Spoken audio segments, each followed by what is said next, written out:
نحمده ونستعينه ونستغفره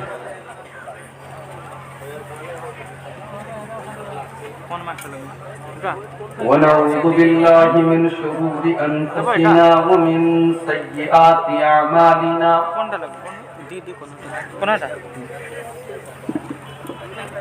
من يهده الله فلا مضل له ومن يضلل فلا هادي له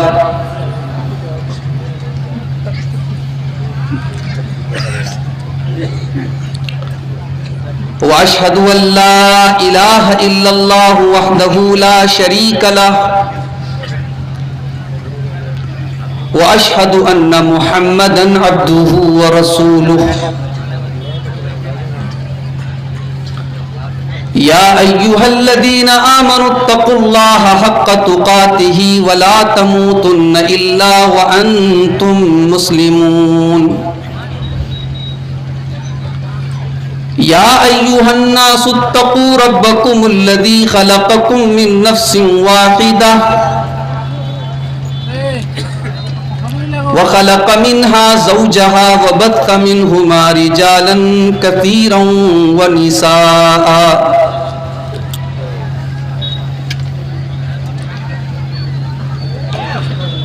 واتقوا الله الذي تساءلون به والأرحام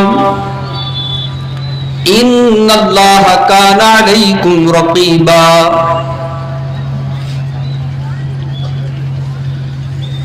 يا أيها الذين آمنوا اتقوا الله وقولوا قولا سديدا يصلح لكم أعمالكم ويغفر لكم ذنوبكم ومن يطع الله ورسوله فقد فاز فوزا عظيما أما بعد فإن خير الحديث كتاب الله وخير الهدي هدي محمد صلى الله عليه وسلم وشر الأمور محدثاتها وكل محدثة بدعة وكل بدعة ضلالة وكل ضلالة في النار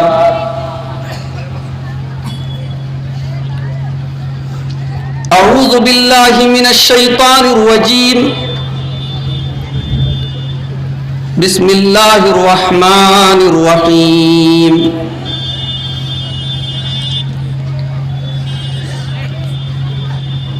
محمد رسول الله والذين معه أشداء على الكفار رحماء بينهم تراهم ركعا سجدا يبتغون فضلا من الله ورضوانا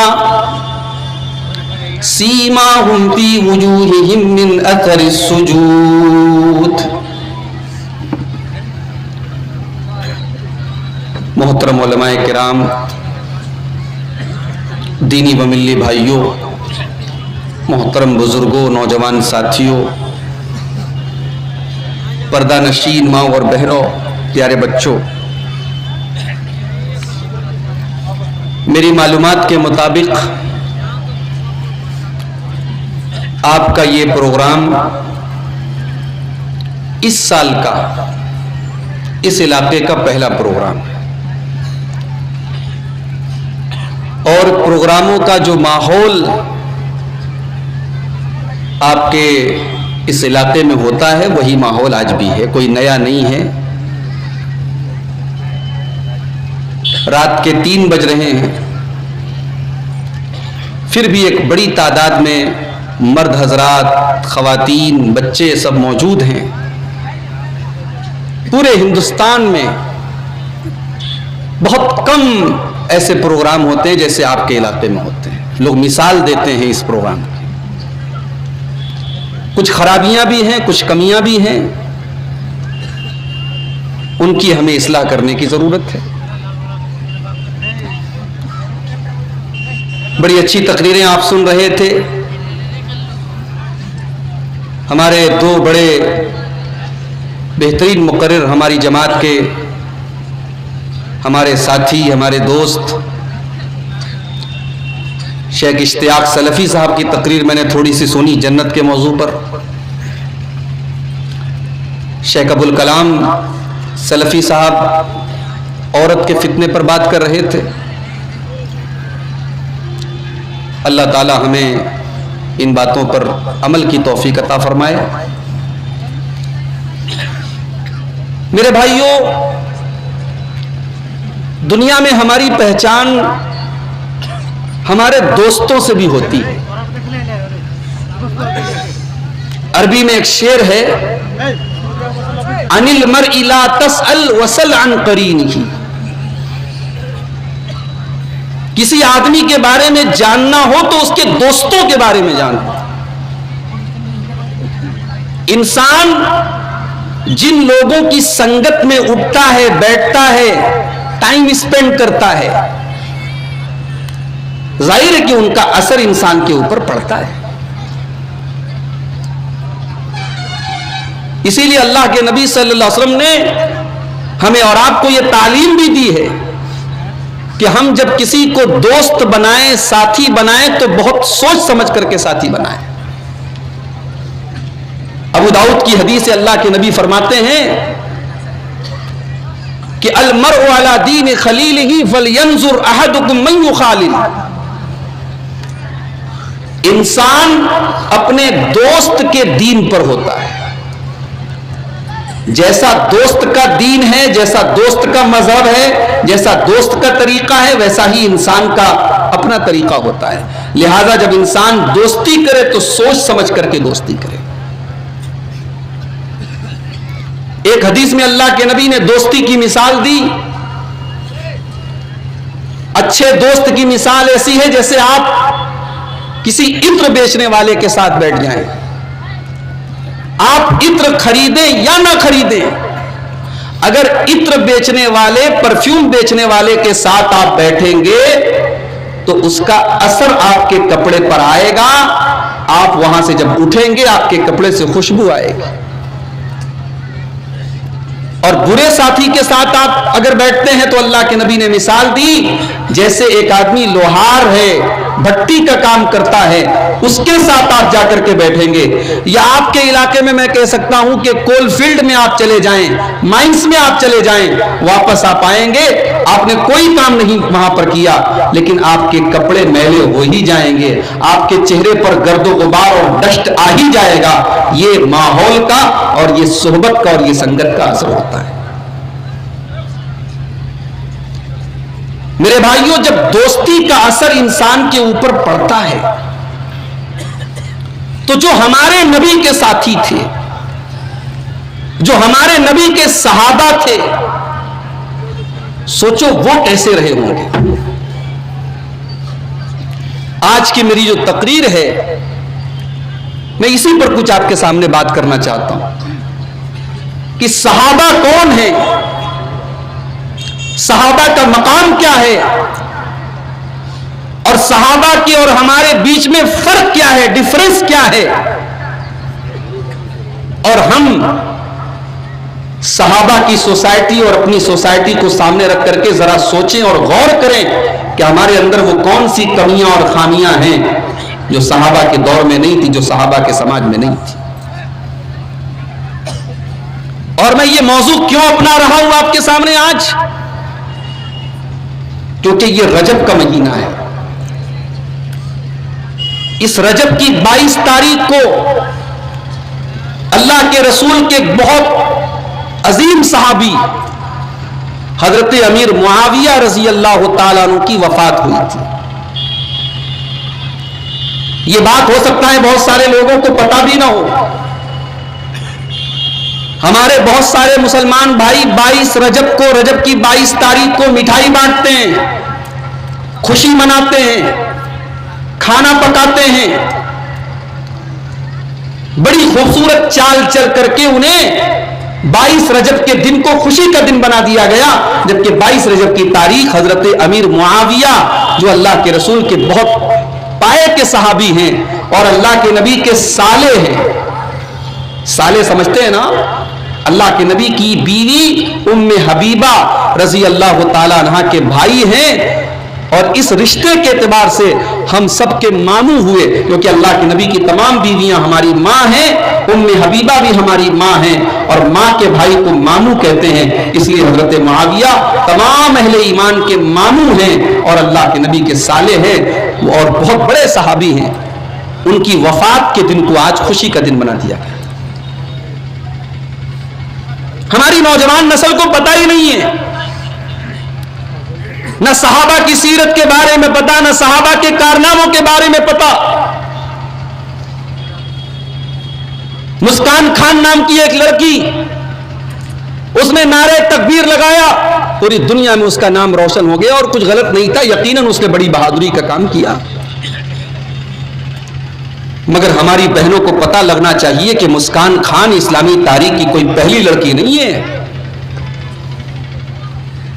ذرا نبی کی سیرت آپ اٹھائیے، ذرا صحابہ کی سیرت آپ اٹھائیے۔